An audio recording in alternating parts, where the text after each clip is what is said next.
There's a moment in every man's life when he realizes that the little girl he raised is gone. Not because she grew up, not because she moved away, but because something inside her died, and she chose to bury it without him. For me, that moment came on a Tuesday afternoon in October, when my daughter slid a white envelope across a coffee shop table and told me that my presence at her wedding would embarrass her. I'm David. I'm 52 years old. And this is the story of how I lost my daughter long before I ever had the chance to walk her down the aisle. Let me start from the beginning, because if I don't, you might think I'm some kind of monster. You might think that a man whose own child pays him to stay away from her wedding must have done something unforgivable. And maybe, in her eyes, I did. Maybe the unforgivable thing I did was work with my hands instead of my title. Maybe it was drive a 10-year-old truck instead of a leased German sedan. Maybe it was live in a small 2-bedroom apartment on the south side of town instead of a gated community with a security code. Her name is Emily Marie Callahan, though she dropped the Callahan about 3 years ago when she met Jeremy. Jeremy is her fiancé. He comes from money, old money. The kind of money that doesn't talk about how much it has because it assumes everyone already knows. His father is a retired surgeon. His mother sits on 3 different nonprofit boards. Their summer home is bigger than my entire life's earnings. I raised Emily alone. Her mother left when she was 2 years old. Just packed a bag one morning while I was at work and never came back. No note, no phone call, no explanation. Just a half-empty closet and a wedding ring left on the kitchen counter. I was 24 years old with a toddler, a high school diploma, and a job at an auto body shop. I didn't have a plan. I didn't have family nearby. My own parents had passed years before. I had nothing but a second-hand crib and a copy of What to Expect the First Year that I'd bought at a garage sale. But I had Emily, and for 18 years she was everything. I worked double shifts. I learned to braid hair from YouTube videos. I showed up to every parent-teacher conference with grease under my fingernails because I came straight from the shop. I packed her lunches. I sewed buttons back onto her school uniform. I sat with her when she had fevers, when she had heartbreaks, when she had nightmares about her mother coming back and leaving again. I was not a perfect father. I was not a rich father. But I was there. Every single morning. Every single night. I was there. When she got accepted to state college on a partial scholarship, I cried in my truck for 20 minutes before I went inside to celebrate with her. I had saved every penny I could for years, and it still wasn't enough to cover what the scholarship didn't. So I took out a loan against my retirement. I didn't tell her that. I didn't tell her that I'd be working until I was 75 to pay it back.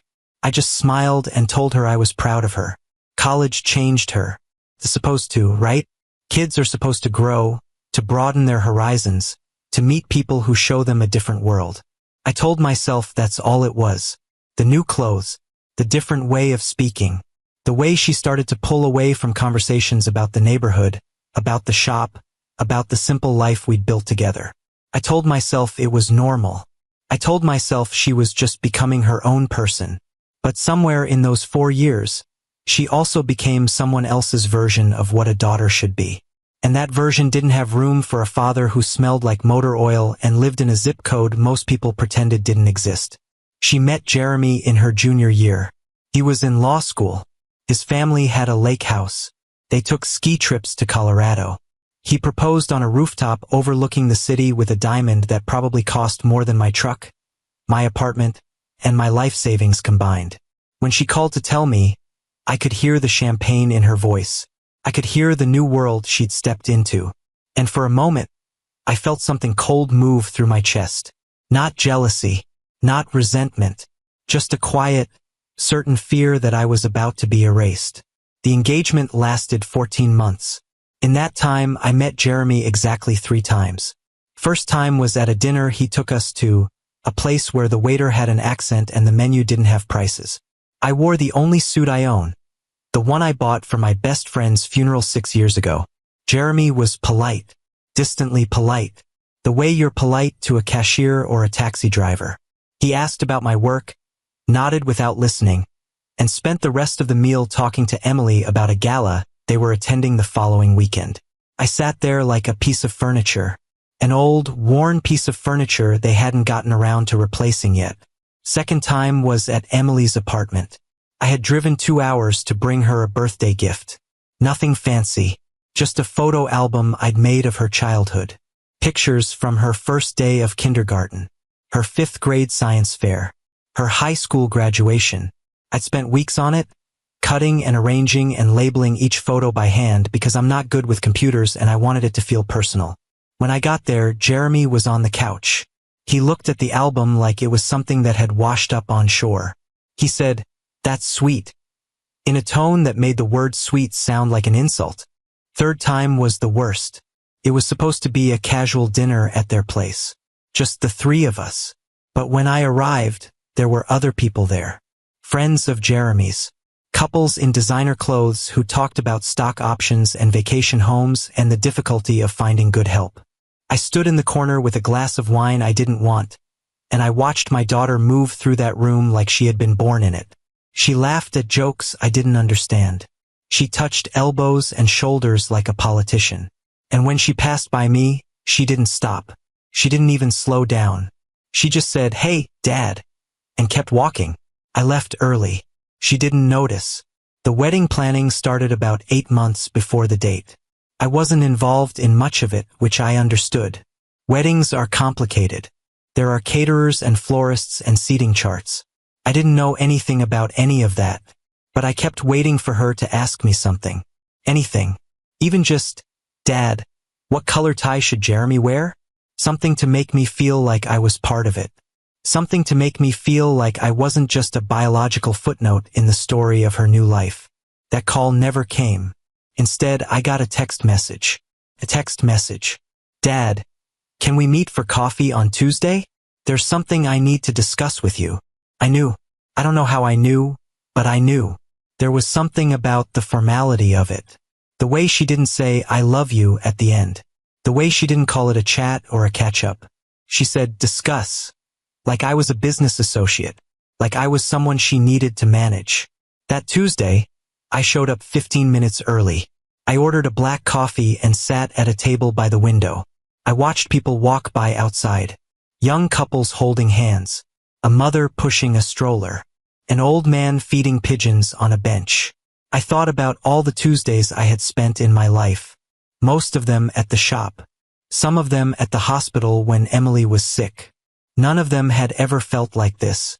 None of them had ever felt like a waiting room before surgery. Emily walked in at exactly 2 o'clock. She was wearing a cream-colored blouse and tailored pants. Her hair was pulled back in a way that made her look older, more serious. She had an envelope in her hand. Beige. Unmarked.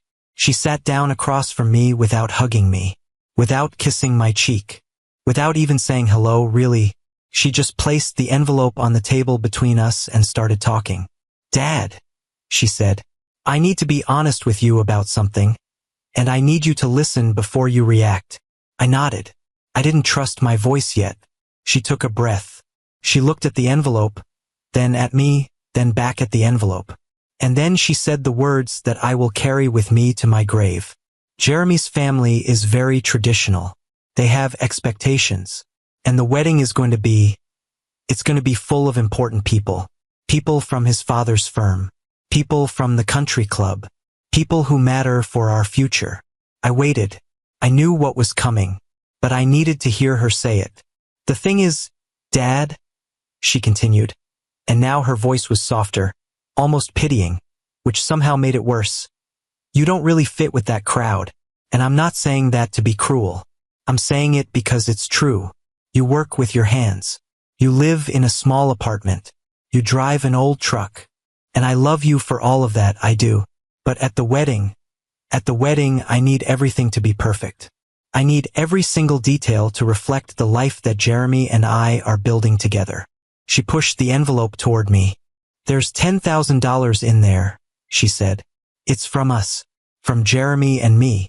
We want you to take a trip somewhere. Go to the beach. Go to the mountains. Go anywhere you want.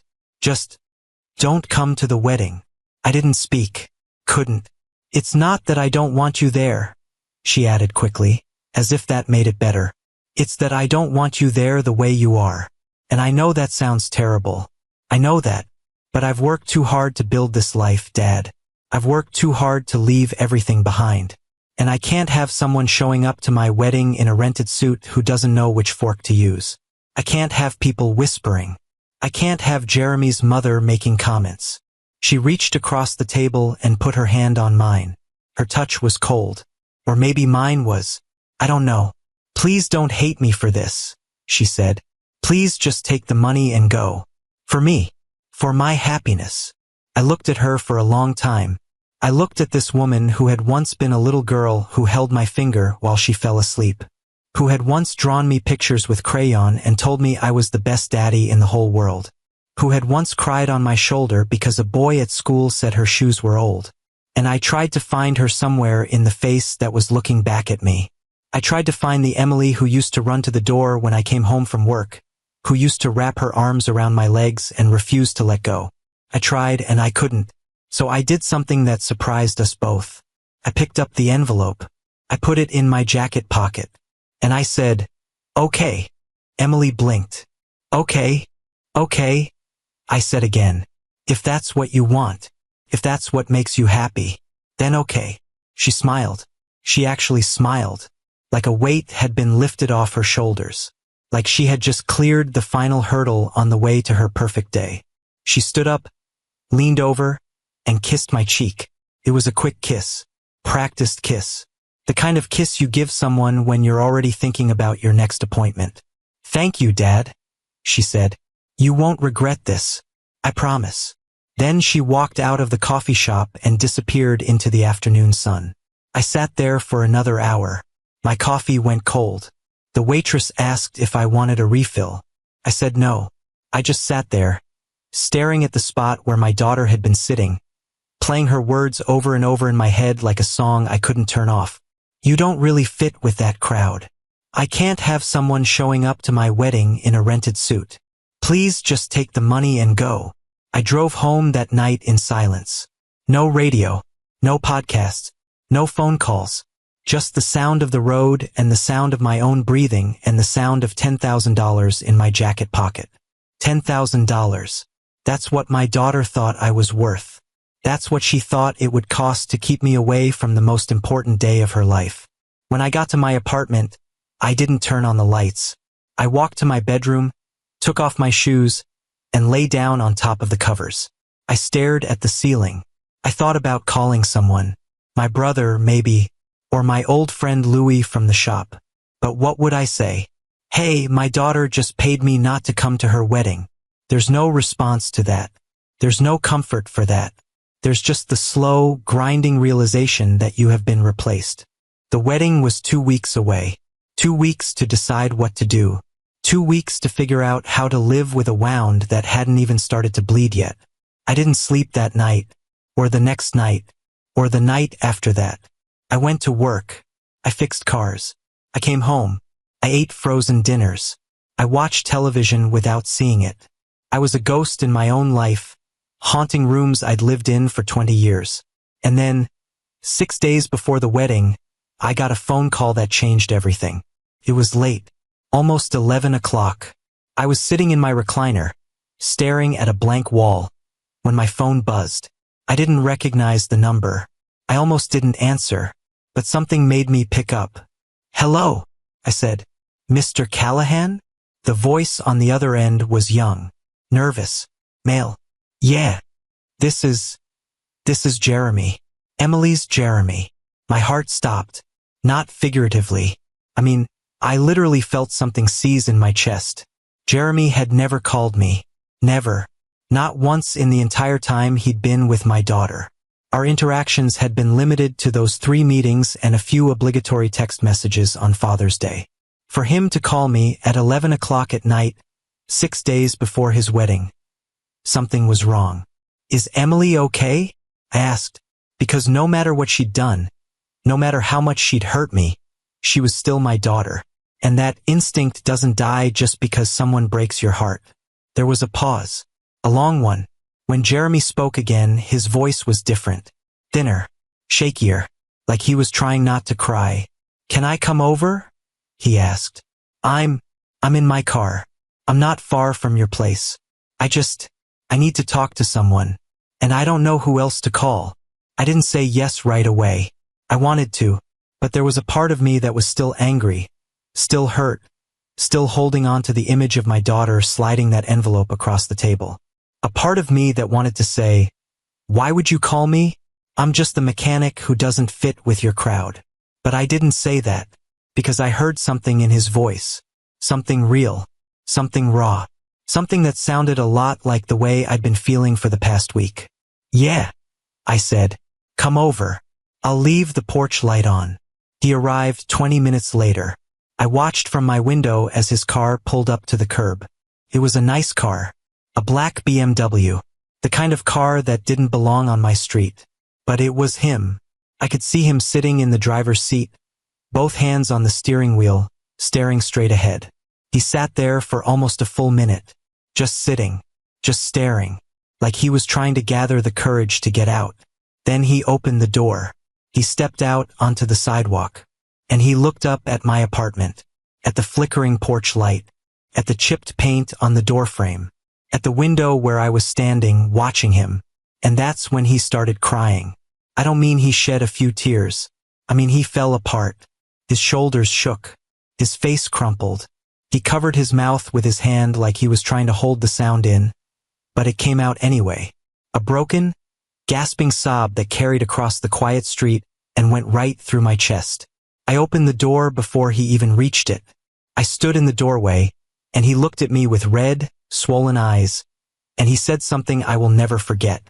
He said, "I'm so sorry. I'm so sorry. I didn't know. I swear to God, I didn't know. I didn't know what he was talking about, but I stepped aside and let him in. I led him to my living room. I sat him down on my old couch.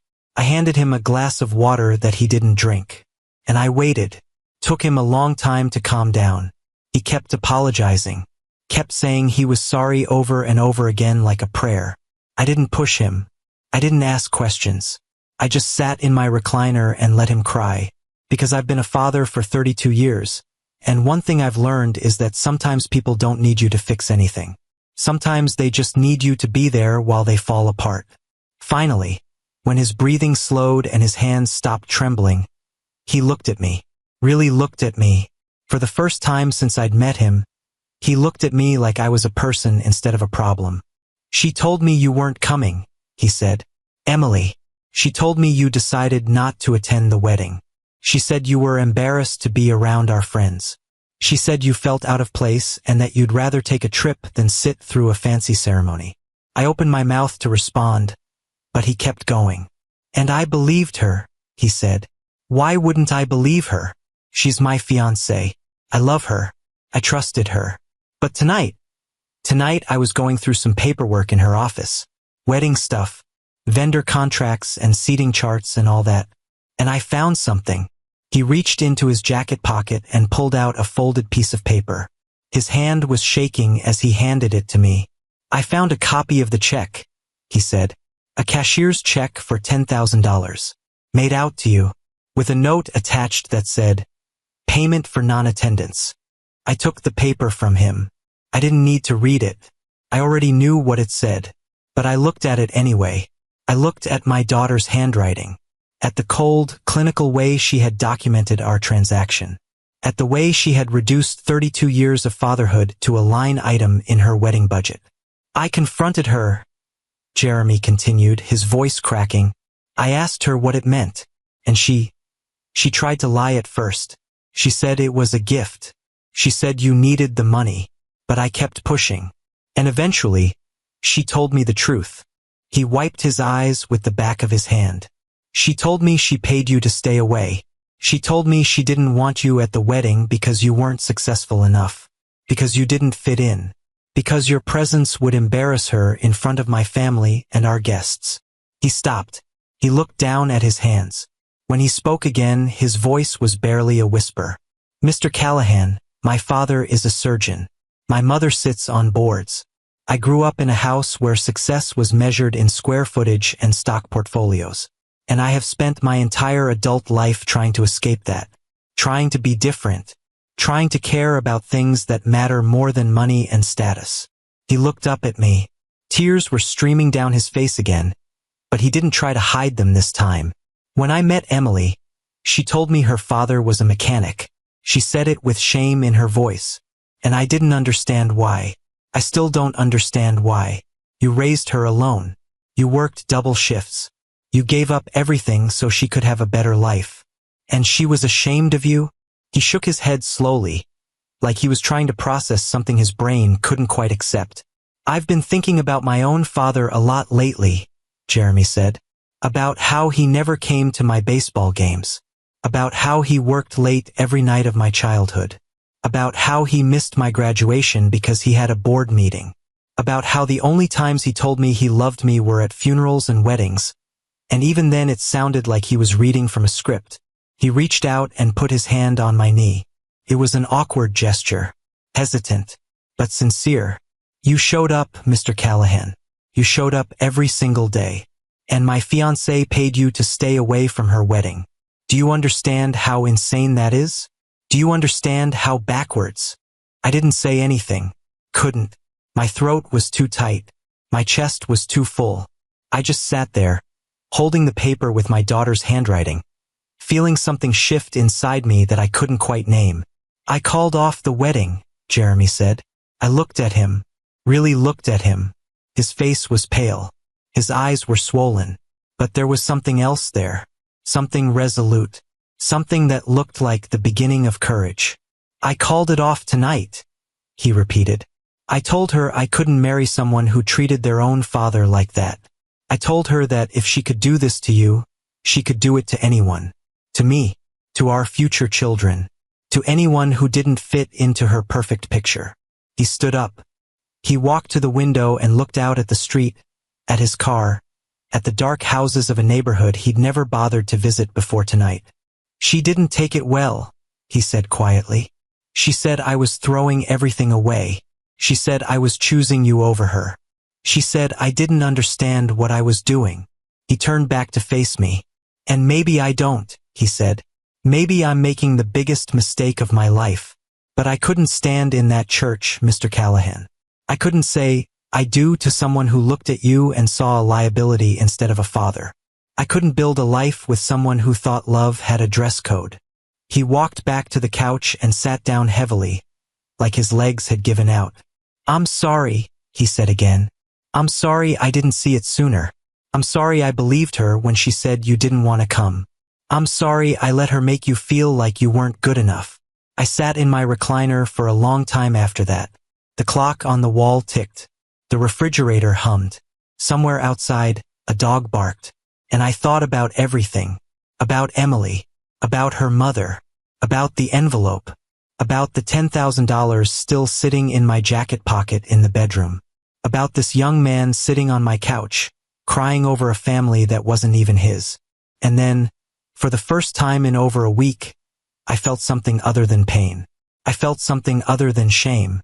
I felt something other than the cold, heavy weight of being unwanted. I felt seen. The next few days were chaos. Emily called me 17 times. I didn't answer. She left voicemails that started angry, then became pleading, then became desperate. In the first one, she screamed at me for ruining her life. In the 7th one, she sobbed and said she didn't mean what she'd said. In the 12th one, she told me she loved me and begged me to talk to Jeremy. In the 15th one, she said she would call off the wedding herself if I would just please pick up the phone. I didn't pick up. Not because I was being cruel. Not because I wanted to punish her. But because I didn't know what to say. I didn't know how to have a conversation with someone who had looked me in the eyes and told me I wasn't good enough to be seen with her guests. I didn't know how to unhear those words. I didn't know how to go back to being the father who showed up no matter what, when showing up had been turned into a transaction. Jeremy stayed in touch. He came over twice more. We talked for hours. Not about Emily. Not about the wedding. Just about life. About work. About the things that matter and the things that don't. He told me about his childhood. About the loneliness of growing up rich but poor in all the ways that counted. I told him about raising Emily. About the sleepless nights and the secondhand clothes and the way I used to pretend I wasn't hungry so she could have the last piece of chicken. We were two men from two different worlds, sitting in a small apartment on the wrong side of town, finding out that we had more in common than we ever could have imagined. The wedding was supposed to be on a Saturday. A big church, 300 guests, a reception at a country club that didn't allow people like me through the front door. Instead, on that Saturday, I woke up alone in my apartment. I made myself a pot of coffee. I watched the morning news. And then, around 10 o'clock, there was a knock on my door. I opened it. Jeremy was standing there. He was wearing jeans and a flannel shirt. No suit, no tie, no expensive cologne. "Come on," he said. "I'm taking you to breakfast." I raised an eyebrow. "Breakfast?" "Yeah," he said. "There's a diner around the corner. The one with the sign that's missing half its letters. I saw it when I was driving over. It looks like the kind of place where nobody cares which fork you use." I almost laughed. Almost. Instead, I grabbed my jacket and followed him outside. The diner was exactly the kind of place I'd spent my whole life in. Cracked vinyl booths. A jukebox that hadn't worked since the 90s. A waitress named Flo who called everyone Han and didn't write anything down. Jeremy ordered pancakes. I ordered eggs and toast. We sat in a booth by the window and ate breakfast while the world moved on without us. "I've been thinking," Jeremy said between bites, "about what comes next." I nodded. I'd been thinking the same thing. "I still love her," he said quietly. "I don't know if that makes me stupid or just human, but I do. I love the person I thought she was, and I keep wondering if that person is still in there somewhere, buried under all the noise." I put down my fork. I looked at this young man who had turned his whole life upside down because of a principle, because he couldn't stomach watching a father get erased. And I felt something I hadn't felt in a long time. Hope. "She's my daughter," I said slowly, "and I love her. I've loved her since the moment I held her in the delivery room, covered in blood and screaming like she was angry at the world for existing. I've loved her through tantrums and report cards and teenage rebellion. I've loved her through every stupid decision she's ever made. And I will probably love her until the day I die." I took a sip of my coffee. It was terrible. Perfect. "But love doesn't mean I have to accept being treated like a doormat," I said. "Love doesn't mean I have to pretend that envelope didn't happen. Love doesn't mean I have to show up to a wedding where I've been explicitly uninvited. Sometimes love means stepping back. Sometimes love means letting someone hit rock bottom so they can figure out what they actually want to stand on." Jeremy was quiet for a long time. Then he reached across the table and shook my hand. "I'm glad I found that check," he said. "I'm glad I know the truth." I squeezed his hand. "Me too." We didn't talk about the future. We didn't make plans. We just finished our breakfast, paid the bill, and walked back to my apartment. Jeremy got in his car and drove away. I went inside and sat in my recliner. And for the first time in a long time, I didn't feel like I was waiting for something to happen. 3 weeks later, Emily showed up at my door. She looked different, thinner, paler, like she hadn't been sleeping or eating or taking care of herself. She was wearing sweatpants and an old hoodie. No makeup, no fancy bag, no designer sunglasses. Just my daughter, standing on my doorstep, looking smaller than I'd ever seen her. "Can I come in?" she asked. Her voice was hoarse, like she'd been crying for days. I stepped aside. She walked into my living room. She looked around at the same old furniture, the same old walls, the same old life she'd been so desperate to escape. And then she sat down on my couch and started to cry. Not the performative tears she'd shed in the coffee shop. Not the calculated waterworks she'd probably used on Jeremy. Real tears. Ugly tears. The kind of crying that comes from somewhere deep and broken and desperate. "I'm so sorry, Dad," she said. "I'm so sorry. I don't know what's wrong with me. I don't know how I became this person. I don't know why I thought any of that was okay." I didn't say anything. I just sat in my recliner and let her talk. "Jeremy won't take me back," she said. "He says he needs time. He says he doesn't know if he can trust me again. And I don't blame him. I don't blame either of you. I was horrible. I was cruel. I let money and status and other people's opinions turn me into someone I don't even recognize. She looked at me with red, swollen eyes. I told my friends what I did, she continued.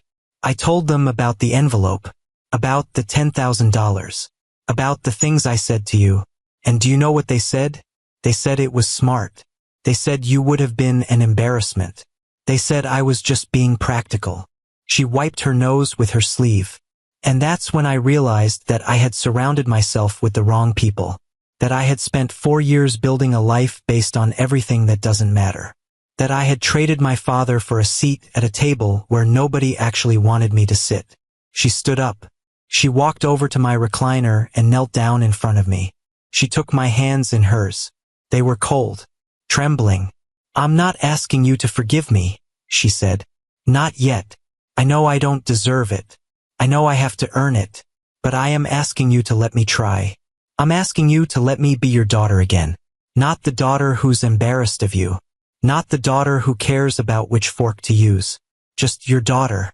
The one who used to draw you pictures. The one who used to run to the door when you came home. The one who thought you hung the moon. I looked at her. I looked at this woman who had broken my heart in a way I didn't know was possible. And I saw something I hadn't seen in years. I saw the little girl who used to hold my finger while she fell asleep. The little girl who believed her daddy could fix anything. I reached out and touched her face. I wiped a tear from her cheek with my thumb. I don't know if I can forget what happened, I said. I don't know if I can ever look at that coffee shop the same way. But I know that you're my daughter. And I know that you're here. And I know that's worth something. She collapsed into my arms. She buried her face in my chest and sobbed like she hadn't let herself sob since she was a child. And I held her. I held her the way I'd held her when she was 2 years old and her mother had just walked out. I held her the way I'd held her when she was 12 and the girls at school had been mean to her. I held her the way I'd held her when she was 18 and terrified of leaving for college. I held her because that's what fathers do. Even when it hurts. Especially when it hurts. The sun was setting by the time she stopped crying. The room was dark except for the orange light coming through the window. Emily pulled back and looked at me. Her face was a mess of tears and mascara, but she was smiling. A small, fragile smile. The kind of smile that doesn't know if it's allowed to exist yet. I still have the money, I said. She blinked. What? The $10,000, I said. I never spent it. Still in the envelope. In my bedroom. She started to say something, but I held up my hand. I'm not giving it back, I said. Not yet. I'm gonna hold on to it. And maybe someday when you've figured out who you want to be, we'll figure out what to do with it together. Maybe we'll donate it to a scholarship fund for kids whose parents work double shifts. Maybe we'll use it to buy a new couch. I don't know. But right now it's a reminder. A reminder of what happens when we forget what actually matters. Emily nodded. She didn't argue. She didn't make excuses. She just nodded. I'd like that, she said quietly. We sat in the dark for a while after that. Father and daughter. Two people who had lost each other and were trying to find their way back. It wasn't easy. It wouldn't be easy for a long time. Trust, once broken, doesn't repair itself overnight. But we were trying. And sometimes trying is enough. Jeremy and Emily eventually found their way back to each other. Took months. Months of therapy. Months of hard conversations. Months of Emily proving that she was more than the person she'd been at that coffee shop table. Jeremy didn't forgive her quickly. He didn't forgive her easily. But he loved her. And love, when it's real, is patient. Love, when it's real, is willing to wait. They got married the following spring. Small ceremony.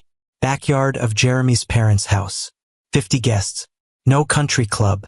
No 300 people who didn't actually care about them. Just family. Just friends. Just the people who had stood by them through the chaos. And me? I walked her down the aisle. She wore a simple white dress. No train. No veil. She had flowers in her hair that she'd picked from a field the day before. And when she took my arm at the start of that aisle, she leaned in and whispered something in my ear. She said, "Thank you for not giving up on me, Dad."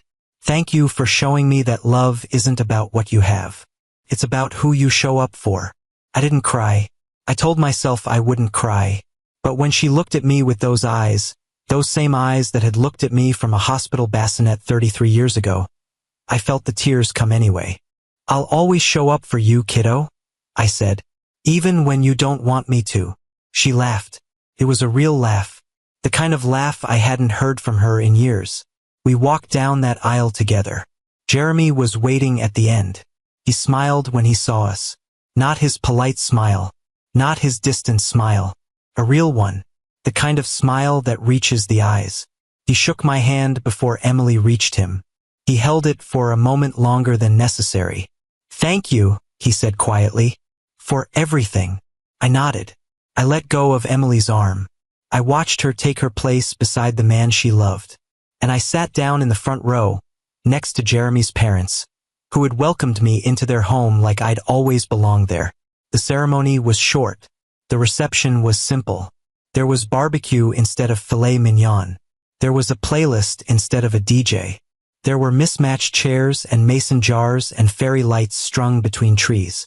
It wasn't the wedding Emily had planned. It was better. At the end of the night, when most of the guests had gone home and the fairy lights were starting to flicker, Emily found me sitting on a bench near the garden.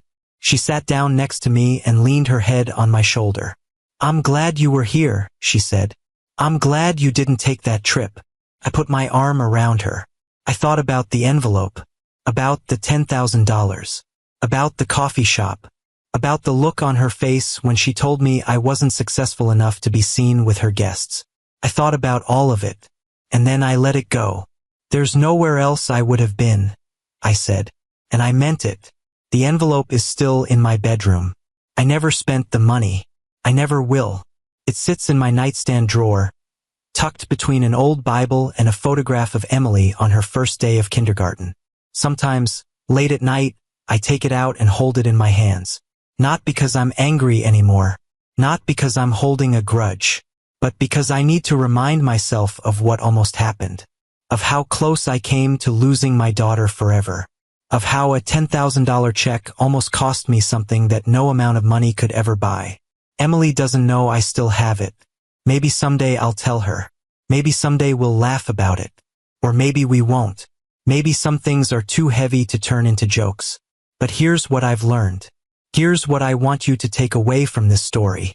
Success is not measured by the size of your bank account. It's measured by the people who show up when you have nothing left to give. Love is not a transaction. It's not something you earn or buy or trade. It's something you choose. Every single day. Even when it's hard. Especially when it's hard. And sometimes, the person who breaks your heart is the same person who will spend the rest of their life trying to put it back together. Sometimes, redemption is possible. Sometimes, people change. Sometimes, the little girl who held your finger while she fell asleep grows up to be someone you don't recognize. But that doesn't mean she's gone forever. It just means she's lost. And lost people can be found. If you're willing to leave the porch light on. My name is David. I'm 52 years old. I work with my hands. I drive an old truck. I live in a small apartment on the south side of town. And I am the luckiest man in the world. Because my daughter came home. And that's worth more than $10,000. That's worth everything.